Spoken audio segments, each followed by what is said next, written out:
दोस्तों, आज की वीडियो में आपको गरीब मोची और उसकी बीवी का वाकया सुनाने वाले हैं, जिसे सुनकर आपके भी होश उड़ जाएंगे। लिहाजा वीडियो को आपने आखिर तक देखना है। दोस्तों, बरगद के पेड़ के नीचे एक मोची बैठकर जूते सीता था और जूतों की मरम्मत से उसको उतने ही पैसे मिलते थे कि जिनसे वो अपना और अपने बच्चों का पेट भरता था। मोची गरीब जरूर था, लेकिन दिल का सही था। वो अपने साथ एक रोटी लेकर आता था। दोपहर को पानी के साथ रोटी खाकर अल्लाह का शुक्र अदा करता था। अपनी रोटी से एक टुकड़ा वो पहले ही तोड़कर अलग कर लेता था और उस टुकड़े को छोटे छोटे टुकड़े करके वो चिड़ियों को डाल देता था। चिड़िया पेड़ से उतरकर उसके आसपास बैठ जाती और रोटी के टुकड़े खाती और फिर उड़ जाती। ऐसा करके मोची को खुशी महसूस होती थी। वो खाना खाता, फिर बरगद के नीचे थोड़ी देर आराम करता, नमाज पढ़ता और फिर काम करने लगता।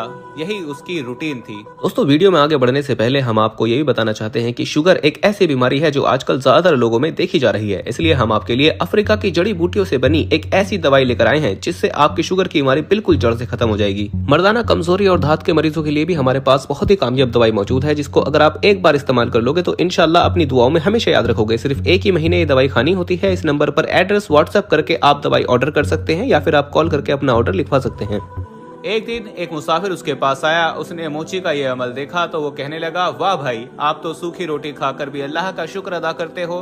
हालांकि बहुत से लोग ऐसे हैं जिनको हजारों नेमतें मैसर हैं, लेकिन अल्लाह का शुक्र अदा नहीं करते। मोची बोला, साहब, मेरे पास अल्लाह की सबसे बड़ी नेमत है जो सेहत है। इंसान अगर सेहतमंद है तो वो सब कुछ कर सकता है, अगर सेहत ही ना हो तो क्या करेगा। और ये चिड़िया तो मेरी पड़ोसी हैं, इसलिए मैं इनका भी हक अदा करता हूँ। ये मुसाफिर सफेद कपड़ों में मलबूस टोपी पहने हुए एक नेक शख्स मालूम होता था। इसने मोची की बातें सुनी तो कुरान पाक की आयत तिलावत की। मोची ने अदब से आयत सुनी और फिर कहने लगा, इन आयत का मतलब मुझे बताओ। इस मुसाफिर ने बताया कि इस आयत का मतलब यह है कि ए अल्लाह, बादशाही का मालिक तू ही है। जिसको चाहे बादशाही दे, जिसको चाहे इज्जत दे, जिसको चाहे जिल्लत दे। तेरे ही हाथ में भलाई है, बेशक तू हर चीज पर कादिर है। मोची ने इस मुसाफिर का जूता मरम्मत करते हुए कहा, मैं आपसे मरम्मत के पैसे नहीं लूंगा, आप बस मुझे ये आयत ही सिखा दें, मैं इस आयत को पढ़ा करूंगा। मुसाफिर ने मोची को ये आयत सिखा दी और सलाम करके चला गया। मोची बहुत खुश था। उसने बड़ा नफे का सौदा किया था। वो हर वक्त इस आयत को पढ़ता रहता और चिड़ियों को भी आयत सुनाता था। फिर ऐसा हुआ कि कई दिन गुजर गए, लेकिन मोची के पास कोई काम कराने न आया और मोची के पास जो थोड़े बहुत पैसे थे वो भी खत्म हो चुके थे। अब उसके घर में फाकों की नौबत थी। चिड़िया भी मोची की रोटी का इंतजार करने के बाद वहां से चली गई थी, क्योंकि 3-4 दिन से मोची को रोटी मैसर नहीं थी, सिवाय पानी के उसके पेट में कुछ न गया था। तीसरे दिन जब वो घर पहुंचा तो बीवी सख्त परेशान थी, क्योंकि बच्चों का भूख से बुरा हाल था। उसने मोची से कहा कि सामने वाले घर में देगे पक रही हैं, तुम जाकर वहां से कुछ मांग लाओ, वरना बच्चे भूख से मर जाएंगे। मोची ने कहा कि हमारा वो पड़ोसी बहुत मगरूर है, उससे मुझे उम्मीद तो नहीं है, लेकिन फिर भी बच्चों की खातिर चला जाता हूँ। मोची ना चाहते हुए भी अपनी मजबूरी लेकर पड़ोसी के घर चला गया और उससे कहा कि मेरे बच्चे भूखे हैं, कुछ खाना दे दे या कुछ रकम उधार दे दे। लेकिन पड़ोसी ने उसको कुछ देने के बजाय उसका मजाक उड़ाया और कहने लगा, देगे देखकर चला आया है, मेरे पास हराम की कमाई नहीं है जो तुझ जैसे गरीबों में बांटूं। मोची इससे इल्तिजा कर रहा था, लेकिन पड़ोसी ने नौकरों को बुलाकर उसे घर से निकालने को कहा। नौकरों ने उसको धक्के देकर घर से निकाल दिया और क्योंकि मोची का भूख से बुरा हाल था, वो एक नौकर के धक्के से गिरा और उसका सर एक पत्थर से टकरा गया और खून निकलने लगा। मोची की हिम्मत न हुई कि वो खाली हाथ घर जाए। अब उससे बच्चों की हालत देखी नहीं जाती थी। उसने हिम्मत की और मस्जिद चला गया। वहां उसने पेशानी से खून साफ किया, फिर वजू किया और नमाज पढ़कर अल्लाह से दुआ मांगने लगा और वही आयत जो उसने सीखी थी पढ़ने लगा और अल्लाह के सामने रोने लगा।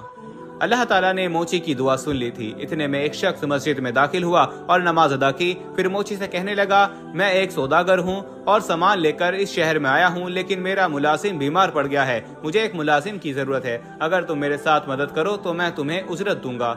मोची ने हामी भर ली। सौदागर ने उसे कुछ रकम दी और जगह बता दी। मोची ने उस रकम से खाने की कुछ अशिया ली और घर ले जाकर बीवी बच्चों को दे दी और खुद भी खाना खाकर सौदागर के पास पहुंच गया। मोची क्योंकि इस शहर से वाकिफ था, इसलिए उसने सौदागर का माल अच्छे मुनाफे में बिकवाया। सौदागर मोची की ईमानदारी से खुश हुआ और उसने उसको बहुत सारे पैसे दिए और आखिर में कुछ माल भी मोची को देकर वहां से रुखसत हो गया।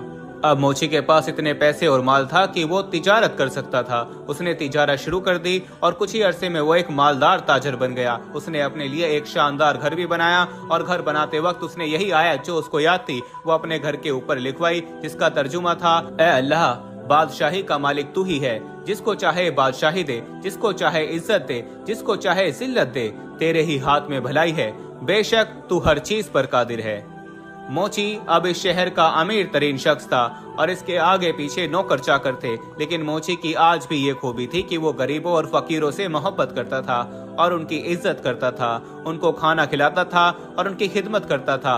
और उसके अलावा वो इन चिड़ियों को भी नहीं भूला था जो इस बरगद के पेड़ पर उसके साथ खाना खाती थी, वो अब भी उनको दाना डालता था। एक बार सर्दी का मौसम था और बारिश हो रही थी कि मोची के घर का किसी ने दरवाजा खटखटाया। उसके नौकर ने दरवाजा खोला और दरवाजे पर एक शख्स था, फटे पुराने कपड़े थे और वो सर्दी की वजह से कांप रहा था। नौकर ने उसको कपड़े लाकर दिए और फिर बावर्ची खाने में गया और गरम गरम खाना लाकर उसके सामने रखा। नौकर को उस शख्स पर तरस आ रहा था और उसकी हालत देखकर नौकर रो रहा था। मोची इत्तेफाक से जाग रहा था, वो भी इस तरफ आया ताकि देख सके कि दरवाजे पर कौन था। उसने नौकर को रोता देखा तो पूछने लगा, क्या बात है, तुम रो क्यों रहे हो? तो नौकर ने रोते हुए मोची को बताया कि जो आयत आपने अपने घर के ऊपर लिखवाई है उसका मतलब आज मुझे समझ आया है। मोची ने पूछा, वो कैसे? तो नौकर ने बताया कि जो फकीर अंदर बैठा खाना खा रहा है और उसको मैंने कपड़े और खाना दिया है, ये चंद साल पहले एक अमीर आदमी था। इसका बहुत बड़ा मकान था, लेकिन ये किसी को मुंह नहीं लगाता था, गरीबों को हकीर समझता था और उनकी तजलील करता था, सदका खैरात नहीं देता था। और आज अल्लाह ताला ने उसको फकीर बनाकर आपके दरवाजे पर भेजा है। मैंने उसके पास भी मुलाजमत की थी। एक बार मेरा बच्चा बीमार था, मैंने इससे पैसे मांगे, लेकिन इसने मुझे धक्के देकर निकाल दिया था और पैसे न होने की वजह से मेरा बच्चा मर गया था। बेशक अल्लाह कादिर है, इज्जत और जिल्लत उसके हाथ में है। वो बादशाह को फकीर और फकीर को बादशाह बनाने पर कुदरत रखता है।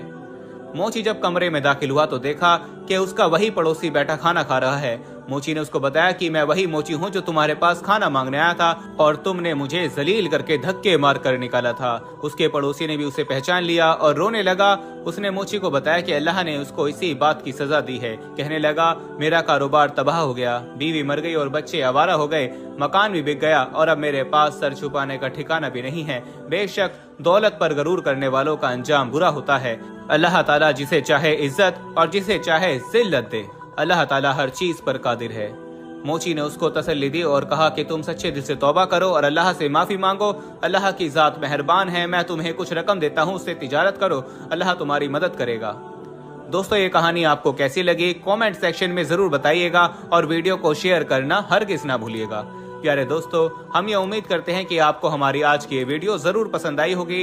अगर आपको हमारी आज की ये वीडियो पसंद आई है तो सबसे पहले तो इस वीडियो को लाइक करें और अपनी राय का इजहार कमेंट सेक्शन में करें। और आपसे एक बार फिर दरखास्त है कि आप हमारे चैनल इस्लामी अखलाक को जरूर सब्सक्राइब कर लें और साथ ही लगे घंटी के बटन को भी क्लिक करें ताकि आपको हमारी आने वाली मजीद वीडियोस का नोटिफिकेशन मिलता रहे। अल्लाह ताला आपका और हमारा हामी और नासिर हो। आमीन।